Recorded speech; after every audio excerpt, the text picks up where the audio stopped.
Em História nós estaremos falando sobre um período de repressão. Páginas 254 e 257 do livro, tá bom? Módulo 4, capítulo 7, coloquem a data, dia 29 de outubro. Vamos lá? Um período de repressão. A partir do ano de 1964, a história da imprensa brasileira foi influenciada pelo novo regime de governo instaurado no Brasil, a ditadura militar. Tá? Nesse ano, por meio de um golpe, o presidente João Goulart foi afastado do poder e os militares passaram a governar o país. O governo instituído pelos militares era uma ditadura, ou seja, um governo imposto, que tinha características autoritárias e repressivas. Assim, os opositores do governo eram perseguidos e impedidos de expressar livremente suas opiniões. Tá? Era uma forma de governo bem dura, bem rígida, né? Em que os militares não deixavam que as pessoas colocassem as suas opiniões, tá? Só eles poderiam falar, mais ninguém. A censura à imprensa. Né? Já coloco aqui uma foto, né, da censura, tá? E tem até um cartaz aqui, ó, escrito, ó, imprensa livre. Então, para impedir a circulação de ideias contrárias ao governo, os militares passaram a censurar os meios de comunicação e as manifestações artísticas, ou seja, para que a imprensa não falasse do governo, eles começaram a reprimir, a censurar aquilo que a imprensa falava, ou seja, eles começaram a bloquear aquilo que a imprensa falava, justamente para que a imprensa não divulgasse nada sobre o seu governo, nada sobre o governo que estava na época, né, da ditadura militar. Assim, jornalistas, músicos, compositores e atores eram constantemente vigiados e tinham muitos de seus trabalhos alterados ou censurados, ou seja, impedidos de serem divulgados. Eles não podiam falar nada, tá bom? Senão eles eram presos, torturados, enfim. A ditadura e a imprensa alternativa. Durante o regime militar, foram criados muitos jornais e revistas que faziam oposição à ditadura, ou seja, que eram contra a ditadura. Esses órgãos de imprensa ficaram conhecidos como imprensa alternativa. Essa imprensa alternativa, tá? Ela utilizava humor e recursos como charges e entrevistas para divulgar ideias contrárias ao regime militar. Para burlar a censura, muitas críticas eram feitas de modo disfarçado. Eles usavam algo engraçado para que pudesse, então, a pessoa entender que eles estavam sendo contra o governo, tá? Um dos principais jornais alternativos foi o Pasquim. Esse aqui que eu te coloco aqui, ó.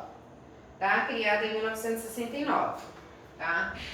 A importância da liberdade de expressão. Gente, por que é tão importante ter a liberdade de expressão?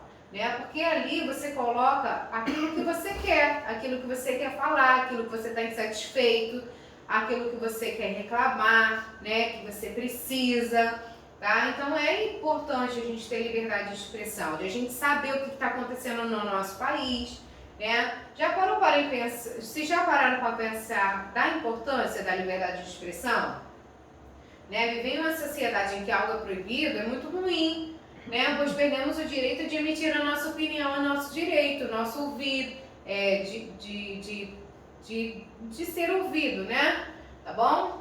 Atualmente, a liberdade de expressão é um direito garantido por lei no Brasil. Nós temos esse direito. Não podemos esquecer, porém, que ao expressar nossas opiniões, devemos sempre respeitar as outras pessoas. Liberdade de expressão não é falta de educação e nem falta de respeito. A gente precisa entender isso, tá? Tomando muito cuidado para não praticar nenhum tipo de discriminação e intolerância. Tá? A gente precisa diferenciar liberdade de expressão com falta de respeito e falta de educação, tá? Ou discriminação e intolerância. Tá? Nem tudo aquilo que eu penso, eu posso falar, tá? Aquilo que eu penso e algo que eu posso falar, sim, eu vou falar. Mas se for algo que vai prejudicar alguém, que vai trazer uma discriminação, uma intolerância, uma falta de respeito, aí eu preciso me calar, tá bom? Ok? Todo mundo entendeu? Show de bola. Vamos lá. A imprensa e a internet. Né? Quando a gente fala em imprensa e internet, a gente traz para os dias de hoje, né? Hoje em dia, a maior parte das informações, elas vêm pela internet. Só que a internet, a gente precisa ter muito cuidado com aquilo que a gente lê, com aquilo que a gente vê, né? Com aquilo que a gente ouve, Porque nem tudo o que é falado, visto e ouvido é verdadeiro, né? Existem as fake news e a gente precisa tomar cuidado com isso, tá bom? Então, se você recebeu uma notícia da internet que você achou que ela tá estranha, você vai nos locais seguros, nos sites seguros e pesquisa direitinho para ver se ela é uma informação verdadeira, tá bom? A gente precisa ter esse cuidado, tá? A internet, ela possibilitou um mundo maior pra gente, né? Nós temos um mundo bem maior do que a gente tinha antes. Nós temos informações de notícias muito rapidamente, diferente do passado, tá? Então, como a tia já falou, tem que ter cuidado com aquilo que a gente lê, com aquilo que a gente vê, com aquilo que a gente ouve, né? Pesquisar sempre se é verdadeiro ou não. Um beijinho, qualquer dúvida chama a tia lá no privado. Até a próxima aula.